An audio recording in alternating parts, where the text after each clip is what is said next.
Well, it's finally turned up. I couldn't get the one single piece. Most of them didn't have it in stock, and the ones that listed it as in stock didn't. So I ended up buying two small pieces with the bits that go with it. That's the size it comes in the box, and that's the size it stretches to. Hopefully, I will be able to just use the one piece, but if not, I've got a straight connector and I shall just connect that piece to that piece, and that'll be more than enough. I might have to push that back into shape because I think it'll be too long.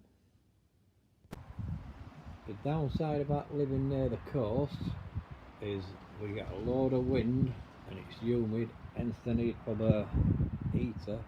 But today it is blowing like a bitch, so I'm going to leave it until weather picks up a bit before I put the final bit of pipe in. Right, it's Saturday morning and I'm getting ready to put it all together.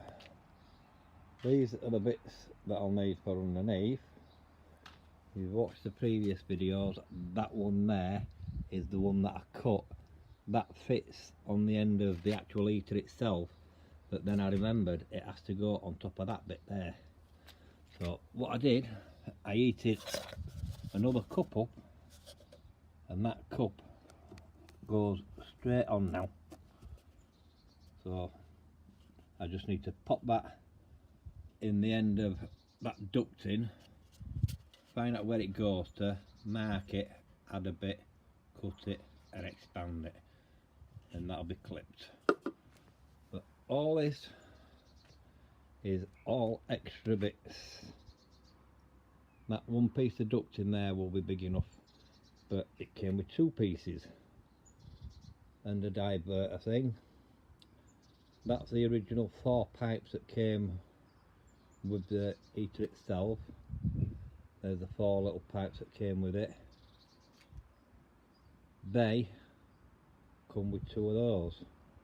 So I've got 2 for that one and 2 for one that I bought for under the floor that split up into different other bits. The hard fuel line, rubber fuel line that goes on the ends to make it fit onto the nipples. Loads of clips and crap. But what I've decided to do, instead of using these, which you can see there, get rid of that.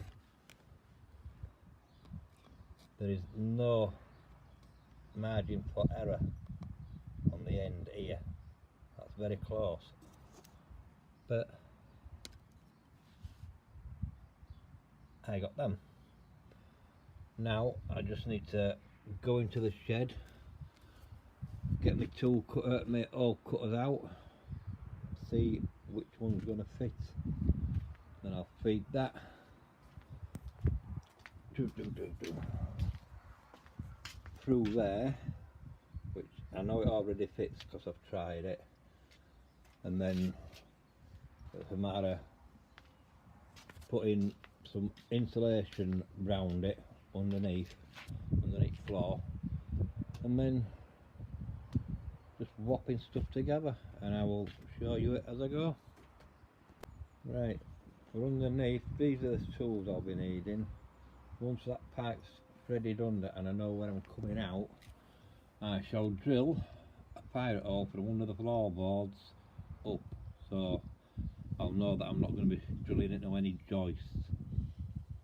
This, as you can see, I've now marked, that's where it'll go to, so if I chop it off about here somewhere, heat it up with the heat gun, bung something inside it just to push it out a bit, that'll get clamped into place. And they're all too small in that one, but that there, wherever, there, that is a perfect fit. So if I use that one, it should be a nice tight fit going through the floorboards, and that will be the air going into the heater. Right, I think that's about it for up here. Next bit will be down underneath floorboards. See you in a bit. I don't know if this is going to work out, but I'm going to show you how I expand that.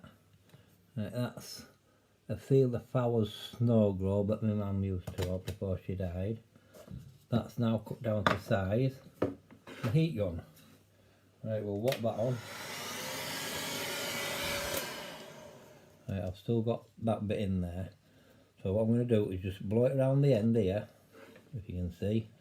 And once it gets a bit supple, I'll just push it on there to expand it a bit.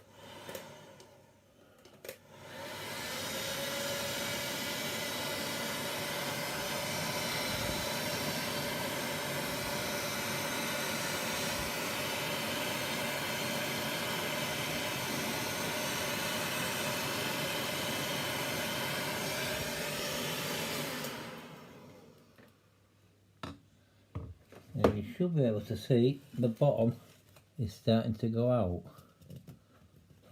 That's going out, is that?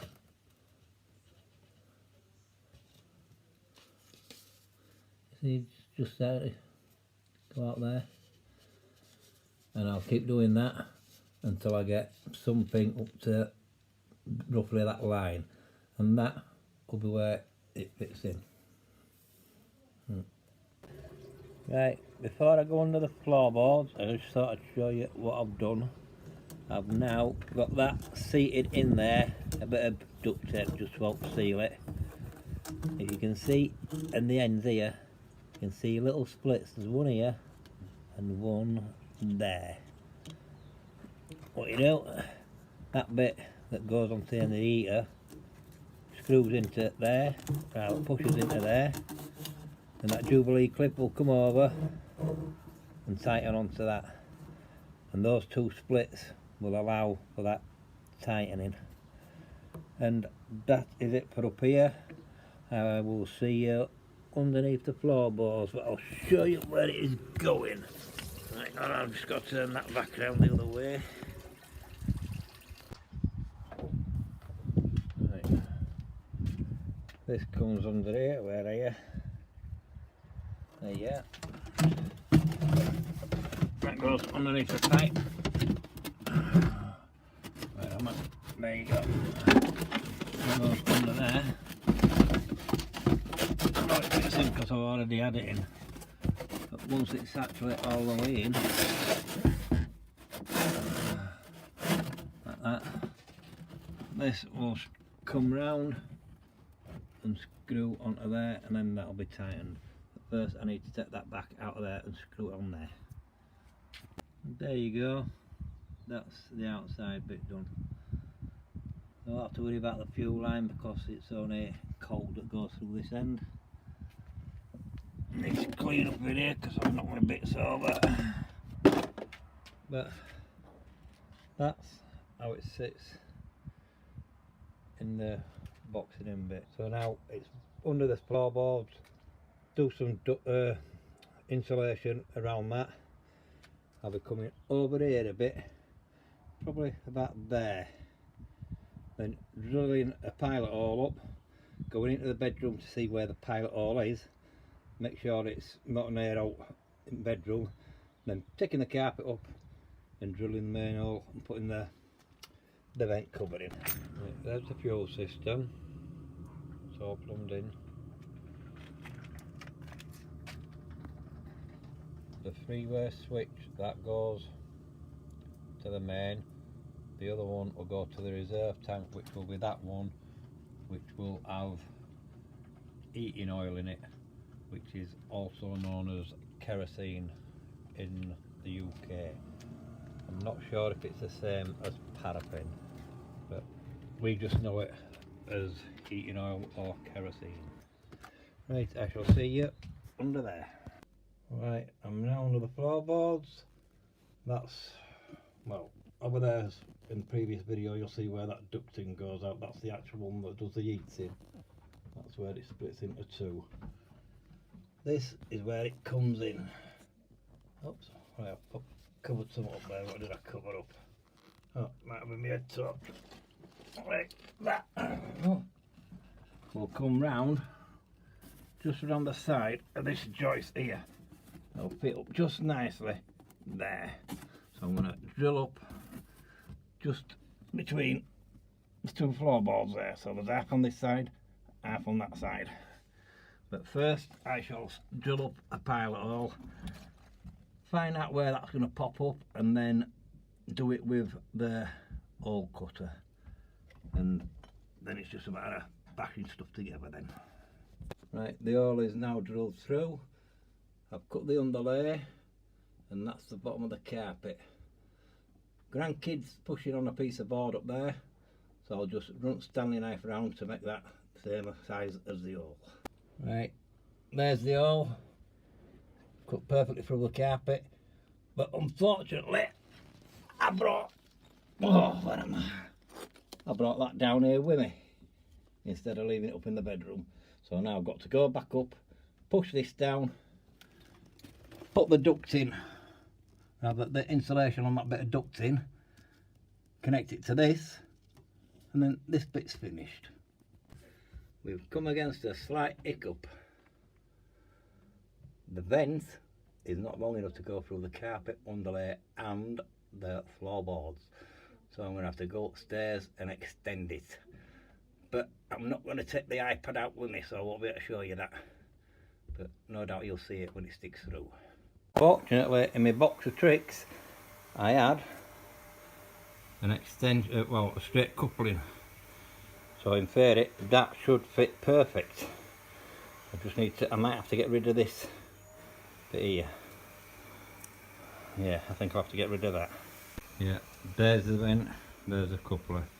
Where this joint is here, that virtually reaches the bottom of the floorboards, but that's as far as it'll go, so there won't be nowhere to connect the ducting on the bottom. So I'll have to wrap some Gorilla tape or something around there just to hold them two pieces together. Right, the extension bit is now done, and I just have to hope that the extra bit of fucking width, which is basically no from the tape, is still going to fit through the hole. And once this is through, I shall disappear back under the floorboards and see you down there. There's the bit. It will not go through the hole, so I am now going to have to reconnect that and widen the hole a bit. A couple of passes up and down, doing it at different angles, and the vent is now in the floor. Right, I've got the vent through.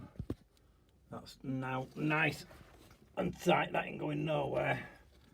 So now I just need to connect that ducting onto that, Jubilee clip it, then put some insulation around it, and I shall get back to you in a little bit. Well, that's it, it's all fully installed now. I could bit of insulation around there, but I don't think I'll bother. A little bit down there, but that's it.